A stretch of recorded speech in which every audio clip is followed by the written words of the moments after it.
स्थापकाय च धर्मस्य सर्वधर्मस्वरूपिणे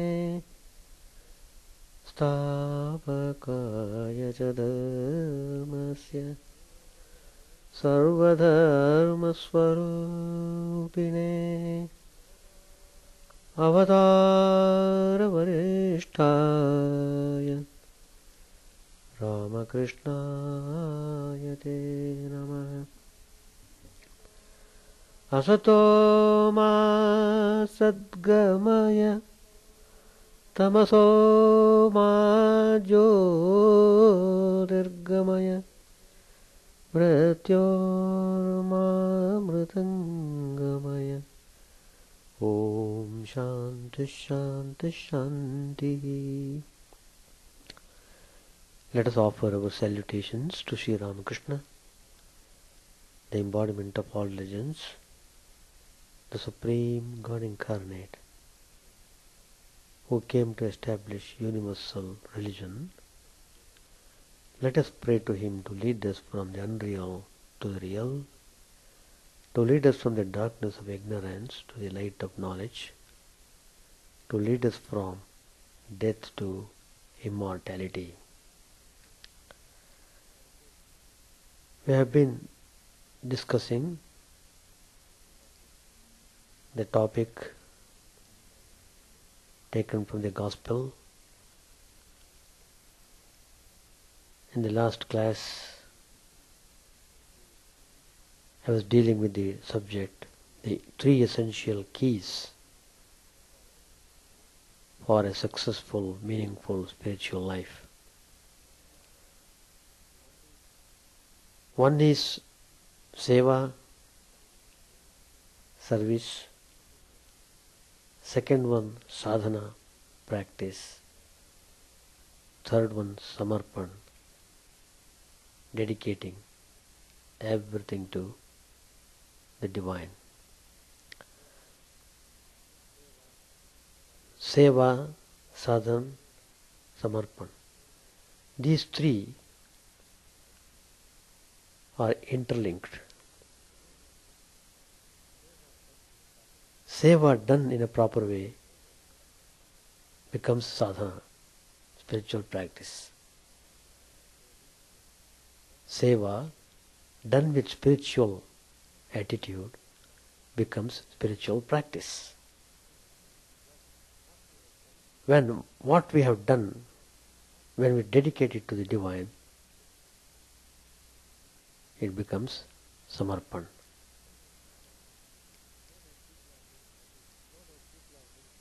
No doubt people are very familiar with service, but the service which we are focusing is the service with the attitude of releasing from bondage.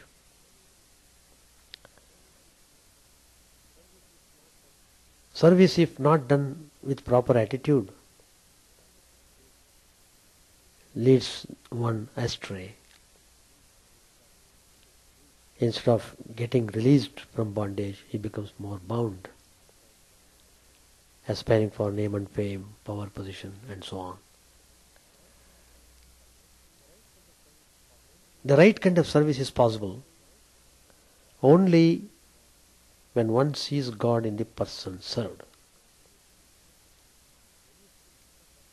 When you see the divine in a person whom you are serving, you become humble, you do it with reverence, with utmost attention and care. But it is difficult to have this knowledge at the outset. So, to start with, one has to depend on the word of one's Guru and take them on faith. In fact, Guru himself allows the aspirant to serve him in order to teach the value of serving. We must have faith. in Swami Vivekananda, the greatest disciple of Sri Ramakrishna, who had realization of the Absolute, who has propounded this doctrine of service.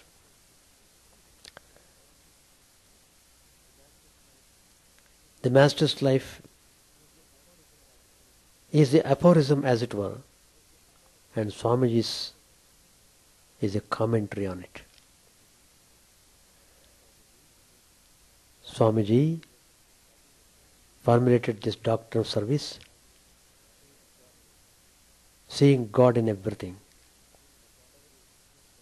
from several incidents in the Master's life. The Master had, on more than one occasion, made Mathur Babu serve the poor.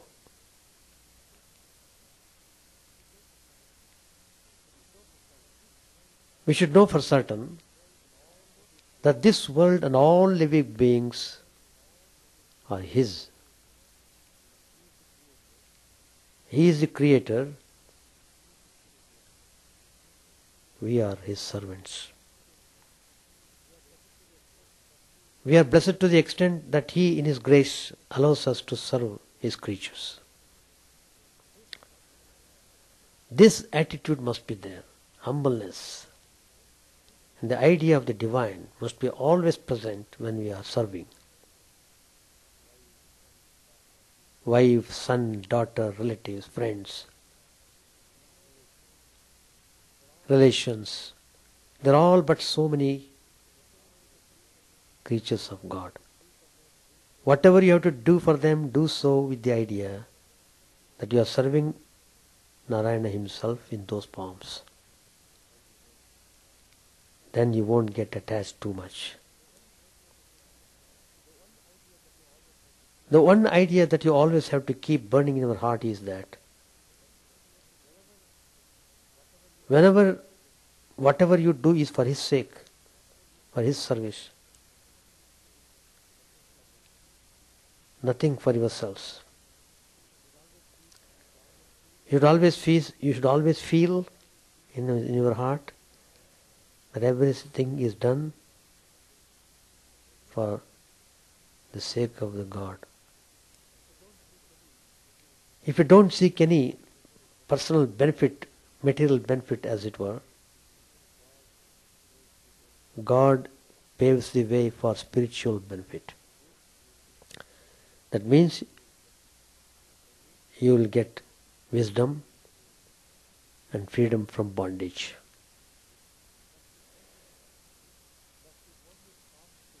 But if one is false to oneself, one can have neither true spiritual practice nor true service.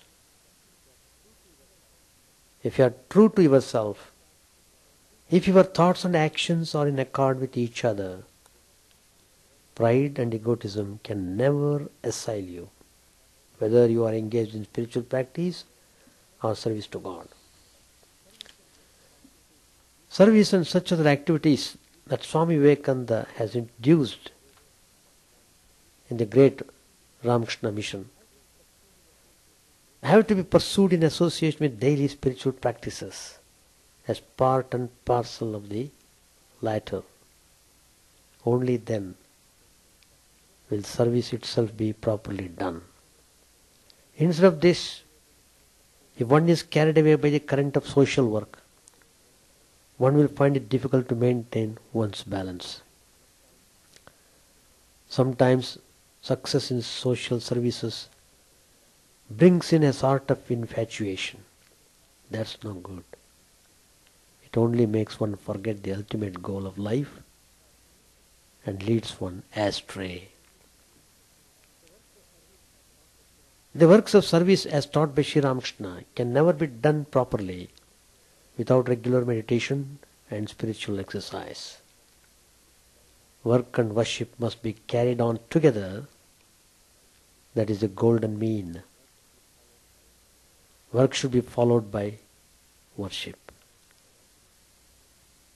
Offer a little worship. Offer some prayers. Then proceed to serve. Even as repeating his name and thinking about him is spiritual practice, so is the service of man when done selflessly. You are wholly mistaken, nay irrational, if you think that you have wasted your life in doing service. Spiritual practice is not of one kind only, it is various. It is renunciation of the ego.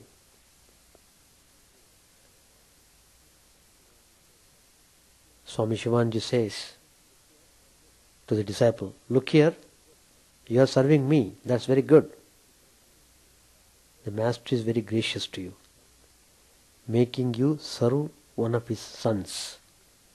But my child, while you do the service, you should keep up your spiritual practice. Regular meditation and devotions will help you realize who the Master is. It will be your ruin if you think of me just as a man. Swami Chidananda says to disciple, you are with me, nursing my sick body day and night. That's good. But if you think that you alone are serving me and doing something to boast of, you commit a great mistake. Do you understand? Does service mean simply waiting upon me and caring for my body? Does service mean simply waiting upon me and caring for my body? No, that's not it. They also serve me, who are very dear to me, who are far away, devotedly carrying on the work of the Lord and sincerely trying to establish Him in their hearts through spiritual practice and work. I am pleased when the Lord is pleased by service. The world is pleased when He is pleased. By doing the work of the Lord, they will get the same results. Then Swami Chidananda tells the disciple, are you performing the service of Thakur quite well? Then he says, be careful, my boy. Be careful. See that there is no flaw. Do his service with all your heart. Do the work of serving the Master and the gods with much application and attention, so that there may not be the slightest flaw. Through this service will be affected the purification of the mind stuff and the attainment of devotion. Life is useless if it is not devoted to the service of God and is spent only in amassing wealth. Swami Premanand, another direct disciple of Sri Ramakrishna, said, the present age is in need of selfless heroes in the field of service. Mere talk will not do. This is an age of action. One must prove all this in practice. The need is for silent workers. The need is now for silent preachers. Not mere theory. Actualize it. There has been enough of talk and writing. Put the books aside and let your actions speak. This is what the lives of the Master and Swami Vivekananda stand for. Reduce the external paraphernalia and serve people as God with all love and utmost sincerity.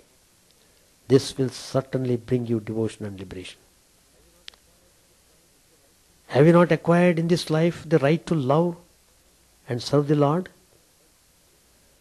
Value this right, and above everything, above the self even, over which a glory has been shed by the divine light of love and service.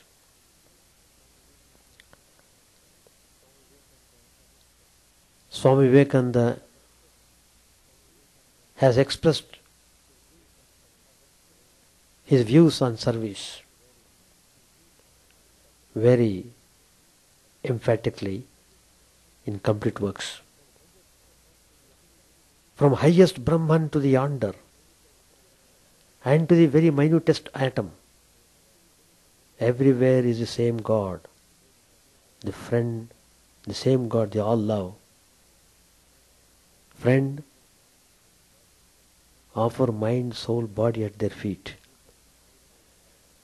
These are his manifold forms before thee. Rejecting them, where seekest thou for God? Who loves all beings without distinction?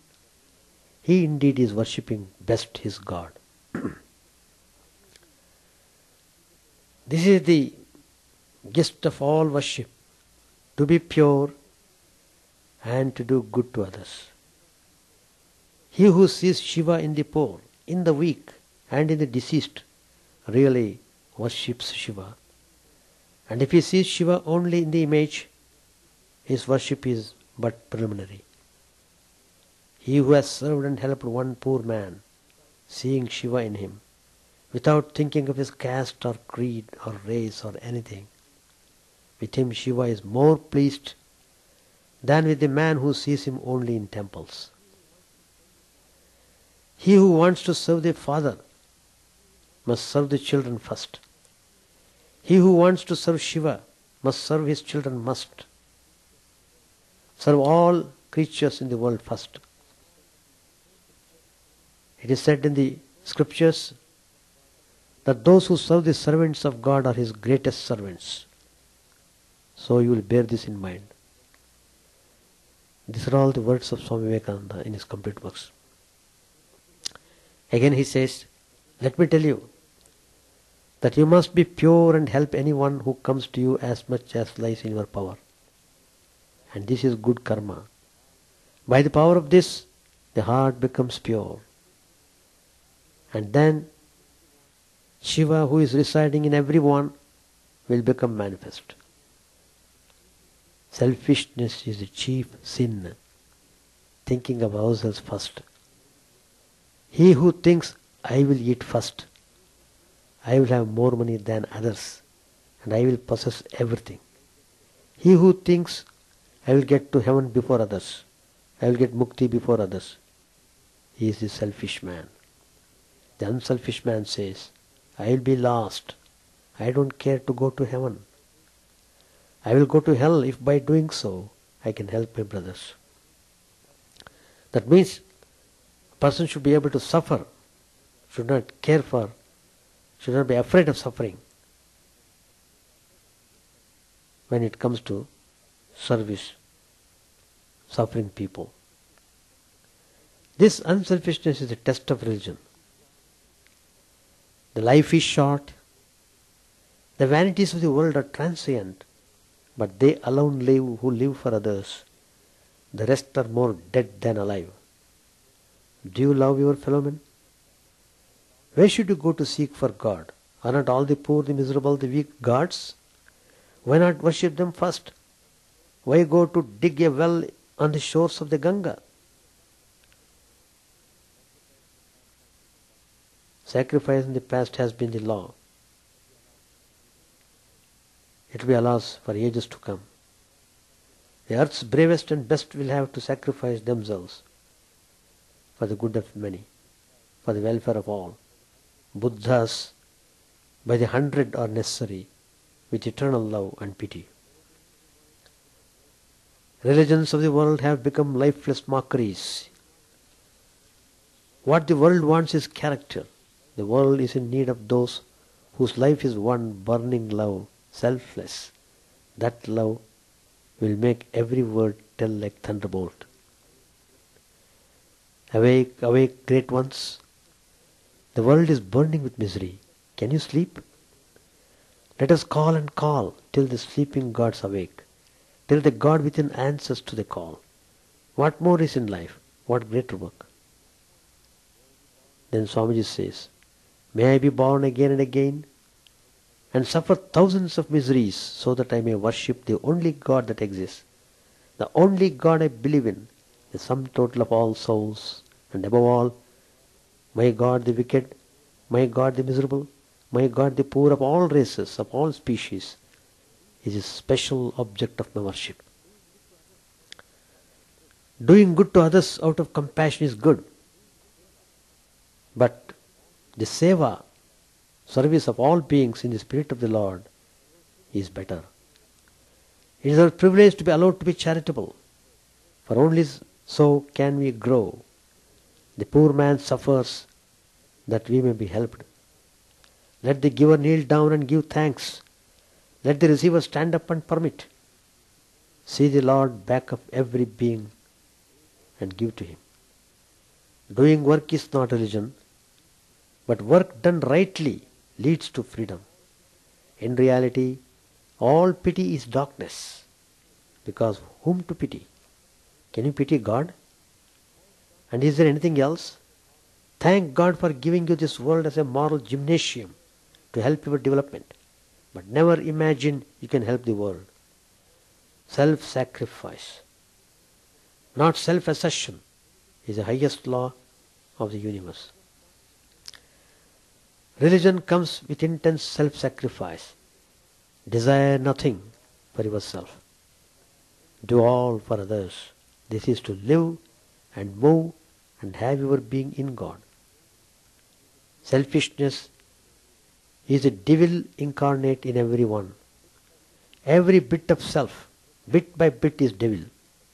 Take off self by one side and God enters by the other.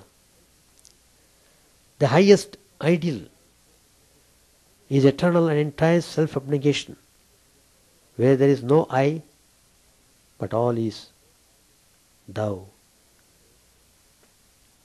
Swamiji says, who is God? Unselfishness is God. Are you unselfish? That's the question. If you are, you will be perfect without reading a single religious book, without going into a single church or temple. The difference between God and the devil is nothing except in unselfishness and selfishness. It's a privilege to serve mankind, for this is the worship of God. God is here in all these human souls. He is the soul of man. Be grateful to the man you help. Think of him as God. Is it not a great privilege to be allowed to worship God by helping your fellow man? The world is a grand moral gymnasium wherein we have all to take exercise so as to become stronger and stronger spiritually. The first of everything should go to the poor. We have only a right to what remains. The poor are God's representatives. Anyone that suffers is his representative. It is seva that accelerates the sadhana of a seeker and lights the path to God. So seva has got great significance. Seva done in a proper way leads to freedom, and one will be in ecstasy if really one does seva with spiritual attitude.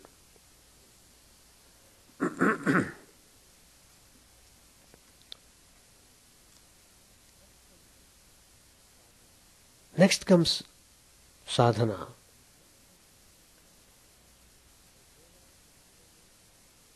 By seva, it accelerates the sadhana of a seeker and lights the path to God. It is rarer still to attain success in our sadhanas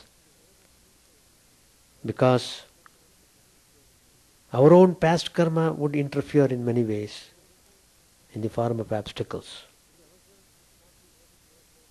We ourselves would not be able to recognize them as obstacles. First kind of obstacle is from pratikula mitra.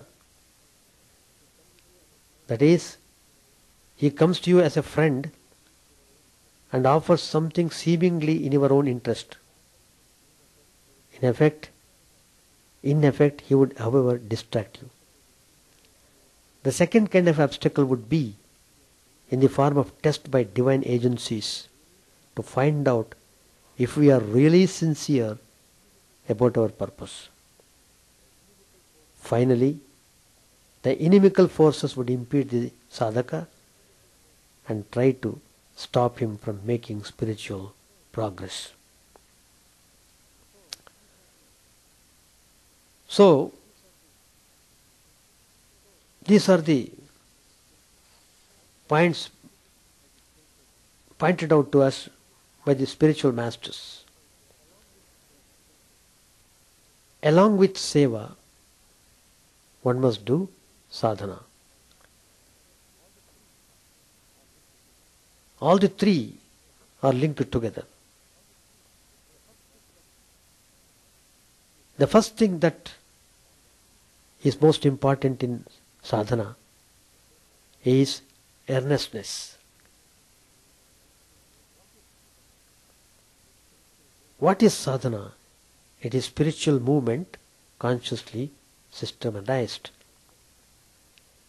Sadhana is the purpose for which we have come to this place.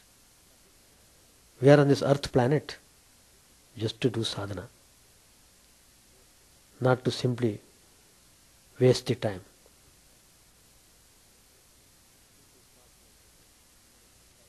People talk in a very philosophical way to cover up their desires.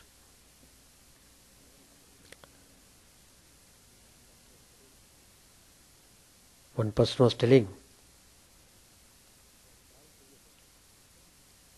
he was born to be a householder. He is confirming himself to be a householder. But the secret is he has got great desire. In order to cover up that, he is trying to give a philosophical touch to his desire. Abhyasa and sadhana are synonymous terms. The object of sadhana is to release life from the limitations with which it is bound. Sadhana is a lifelong process. Every day, every hour, every minute is an onward march. Obstacles are innumerable in this great voyage. But so long as you hold God as thy guide, there is nothing to worry about. You are sure to reach the other shore. Some people have curiosity for the spiritual line. They have no real thirsting for liberation. They think they will get certain mystic powers if they do some yogic practices. When they do not attain the powers, they lose patience and give up the practices, abandon the spiritual path and criticize the yogis and the yoga. Mere curiosity will not help you to attain any spiritual progress. Curiosity mongering is more abominable than mischief mongering. Introspect, analyze your thoughts and find out whether you have real spiritual hunger or mere curiosity mongering. Transmute curiosity mongering into real thirsting for salvation by constant satsang, association with the wise, study of good religious books, prayer, japa, worship and meditation. You must have interest and liking in your sadhana. Liking is very important. If you like it, you can do really wonderfully well. So you must create interest in doing sadhana. Somehow you have to create, according to your own way.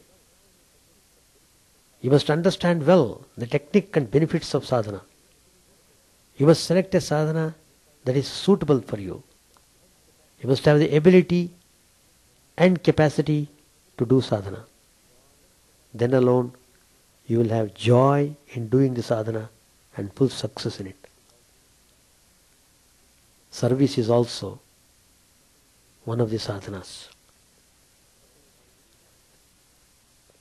Second point is moral purity and spiritual aspiration vital. Good intentions alone will not do. They must be backed up by good actions. You must enter the spiritual path with the best intention of attaining Atma Jnana. But unless you are vigilant and diligent, unless you do intense and rigorous sadhana, unless you guard yourself against lust, anger, egoism and selfishness, the good intentions alone will not enable you to achieve success. So moral purity and spiritual aspiration are the first steps in the seeker's path. Without a strong conviction in moral values, there can surely be no spiritual life or even a good life. Stern self-discipline is absolutely essential. Self-discipline does not mean suppression, but taming the brute within. It means humanization of the animal and spiritualization of the human. You have to break the virgin soil before you sow the seed.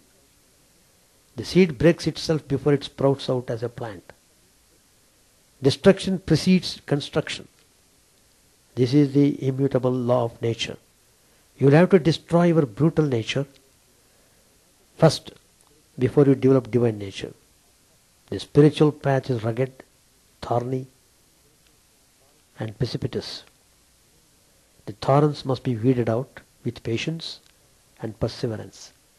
Some of the thorns are internal, some are external.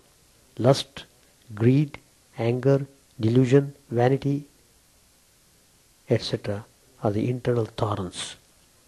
Company with evil-minded persons is the worst of all the external thorns. Therefore, shun ruthlessly evil company. During the period of sadhana, do not mix much.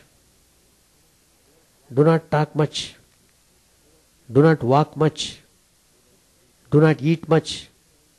Do not sleep much. Observe carefully the 5 do nots which I just mentioned. Mixing will cause disturbances in the mind. Talking much will cause distraction of the mind. Walking much causes exhaustion and weakness. Eating much induces laziness and sleepiness. Then the third point is, beware of mixing with worldly. That's why the Mahatmas always say, try to be in holy association as much as you can. Because the worldly company always drags you with terrific speed and then tramples you down under its feet. During the period of sadhana, you must try to avoid the company of worldly people. You must never mix with such people who distract you from spiritual path. However strong you may be, Maya works through undercurrents so stealthily that you may not be aware of your actual downfall. Keep the mind fully occupied with spiritual pursuits. Keep yourself at the farthest distance from everything that would stir up your passions. Then only you will be safe. Do not live with bad associations. Do not test your spiritual strength and purity when you are a beginner on the spiritual path. Don't rush into evil associations when you are a spiritual neophyte to show that you have the courage to face sin and impurity. It will be a serious mistake. You will be running into a grave danger. You will have a quick downfall. A small fire will be very easily extinguished by a heap of dust. Mind has a great power of imitation. This is the reason why a spiritual aspirant is prohibited from mixing recklessly with worldly. His mind will try to imitate the minds of worldly people. Downfall will ensue. If an aspirant moves with wealthy people, His mind begins to imitate the luxurious habits of those people, and before long he gets an unconscious downfall. Certain bad habits creep in him unconsciously, and he finds it difficult to tear out or remove these bad habits. So, one has to develop vairagya, cultivate it. The force of impressions is tremendous. Unless all the samskaras are thoroughly burnt through nirvikalpa samadhi, it is not safe for one to stay for a long time in any place where worldly people are actively engaging themselves. So if an aspirant is in such company, he is within the danger zone. The spiritual path may in the beginning appear to be very hard, thorny, precipitous and slippery. Renunciation of objects gives pain at the outset. If you struggle hard to tread the path, if you once make a strong determination and firm resolve, then it becomes very easy. You get interest and new joy. Your heart expands. You have a broad outlook of life. You have a new wide vision. You feel the help from the invisible hands of the indweller of your heart. Your doubts are cleared by themselves by getting answers from within. You can hear the shrill, sweet voice of God. There is an indescribable thrill of divine ecstasy from within. There is deep, abiding, everlasting joy and unruffled peace. There is ineffable, unabating, undiminishing, undecaying spiritual bliss. This gives new strength. The footing in the path becomes firmer and firmer. The Jivan Muktas, Yogins, Nityasiddhas, Amar Purushas and Chiranjeevis lend their helping hands to the struggling aspirants. The aspirants feel this actually. The feeling of loneliness and of being neglected and forsaken vanishes entirely. You are backed up at all times by a mighty power that works everywhere in the cosmos. Therefore you have nothing to fear. Take care of the details in sadhana. The major factor will take care of itself. Some aspirants leave sadhana after some time. They expect great fruits quickly.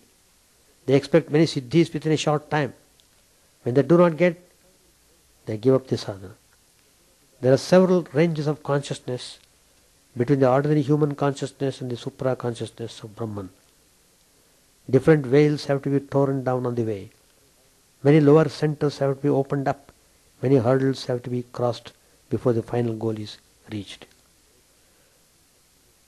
One has to be patient, persevering and steady. You have to plod on and scale many hills. You can't climb the Everest in one jump. There is no jumping on the spiritual path. Self-realization is not like a 6-year postgraduate course. It is the result of intense, protracted sadhana. There is no shortcut in the spiritual path. There is no railroad to the kingdom of immortal bliss. There is no half measure in the divine path. Strict, hard discipline is wanted. Then alone you can conquer Maya. Only then can you control the mind. Saints and yogins will never think that they have controlled the mind. Only the deluded sadhaka will imagine he has controlled the mind and get a troubled downfall. And get a terrible downfall. It is the very nature of life, mind and prakriti, to be constantly in motion. When there is the idea in the mind that the highest goal is yet to be achieved, you will always move towards it. If you imagine that you have got to the top, you will anyhow have to move, and that movement will be downward. You will have a downfall.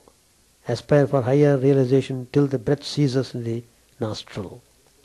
Spiritual progress is slow, as the spiritual sadhana is difficult and laborious. It is like the spiral. In the beginning, Great striving is needed. Gradually the circle becomes smaller and smaller. So also the striving becomes less and less. The aspirant gains spiritual strength slowly. He marches faster and faster. Finally, he does not go by furlongs after furlongs. He proceeds by mile after mile. He gallops and gallops. Therefore, be patient, be persevering, and be steady. We shall stop here, continue the topic next Tuesday. So, Seva, Sadhana, Samarpana. These are the three essential keys for the meaningful, peaceful and blissful spiritual life. It was the night of the full moon. For some time Narendra had been going to Dakshineshwar daily. He spent a great deal of time in the Panchavati in meditation and contemplation. This day he returned from Dakshineshwar in the evening. Tarak and Kali were with him. It was 8 o'clock in the evening. Moonlight and the south wind added to the charm of the garden house. Many of the devotees were meditating in the room downstairs. Referring to them, Narendra said to M, "They are shedding their upadhis one by one." A few minutes later, M came into Sri Ramakrishna's room and sat down on the floor. The master asked him to wash his towel and spittoon. M washed them in the reservoir. Next morning, Sri Ramakrishna sent for M. After taking his bath in the Ganges and saluting the master, he had gone to the roof. Sri Ramakrishna asked Yam to bring his grief-stricken wife to the garden house, where she could have her meal. The master said to Yam by a sign, "Ask her to come. Let us stay here a couple of days. She may bring the baby." Yam said, "Yes, sir. It would be fine if she developed intense love of God." Sri Ramakrishna answered again by signs, "Oh, grief pushes out devotion." And he was such a yogi, and he was such a big boy. Krishna Kishore had two sons. They were of the same age as Bhavanath, and each had 2 university degrees. They both died, and Krishna Kishore, Jnani that he was, could not at first control himself. "How lucky I am that I have none." Arjun was a great Jnani, and Krishna was his constant companion. Nevertheless, he was completely overwhelmed with grief at the death of his son Abhimanyu. Why doesn't Kishori come? Why doesn't Kishori come? A devotee said, "He comes to the Ganges every day for his bath." Master said, "But why doesn't he come here?" Devotee, "I shall ask him to come, sir." Master said, "Why doesn't Harish come?" 2 young girls aged 9 and 10 who belonged to M's family sang several songs about the Divine Mother for the master. They had sung for him when he had visited M's house at Shampoko. The master was very much pleased with their songs. After they had finished, they were sent for by the devotees to sing for them downstairs. Master said to him, "Don't teach the girls any more songs. It is different if they sing spontaneously, but they will lose their modesty by singing before anyone and everyone. It is very necessary for women to be modest." Flowers and sandal paste were placed before the master in a flower basket. He sat on his bed and worshipped himself with these offerings. Sometimes he placed flowers and sandal paste on his head, and sometimes on his throat, sometimes on his heart, and sometimes on his navel. Let's stop here. Any questions? Chant the name of the Lord and His glory unceasingly, that the mirror of the heart may be wiped clean and to quench that mighty forest fire, worldly lust raging furiously within. Own name streamed down in moonlight on the lotus heart, opening its cup to knowledge of thyself. O self, drowned deep in the waves of his bliss, tasting his nectar at every step, bathing in his name for that bath for weary souls. Various are thy names, O Lord, in each and every name thy power resides. No times are set, no rites are needful for chanting of thy name. So vast is thy mercy, how huge than is my wretchedness, who find this empty life and heart, no devotion to thy name. O my mind, be humbler than a blade of grass, be patient and forbearing like a tree, take no honor to thyself, give honor to all, chant unceasingly the name of the Lord. O Lord and soul of the universe, mine is no prayer for wealth or retinue, the playthings of lust or the ties of fame, as many times as I may be reborn, grant me, O Lord, a steadfast love for thee. A drowning man in this world's fearful ocean is thy servant, O sweet one. In thy mercy consider him as dust beneath thy feet. Oh, how I long for the day when an instant's separation from thee, O Lord, will be as 1,000 years, when my heart burns away with its desire, and the world without thee is a heartless void. Prostrate at thy feet let me be, in unwavering devotion, neither imploring the embrace of thine arms, nor bewailing the withdrawal of thy presence, though it tears my soul asunder. O thou who stillest the hearts of thy devotees, do with me what thou wilt, for thou art my heart's beloved, thou and thou alone. O Lord, lead us from the unreal to the real, lead us from darkness to light, and lead us from death to immortality. May all be free from dangers, may all realize what is good, may all be actuated by noble thoughts, may all rejoice everywhere. May all be happy, may all be free from disease, may all realize what is good, may none be subject to misery. May the wicked become virtuous, may the virtuous attain tranquility, may the tranquil be free from bonds, may the freed make others free. May good bread all people, may the sovereign righteously rule the earth, may all beings ever attain what is good, may the worlds be prosperous and happy. May the clouds pour rain in time, may the earth be blessed with crops, may all countries be freed from calamity, may holy men live without fear. May the Lord, the destroyer of sins, the deciding deity of all sacred works, be satisfied.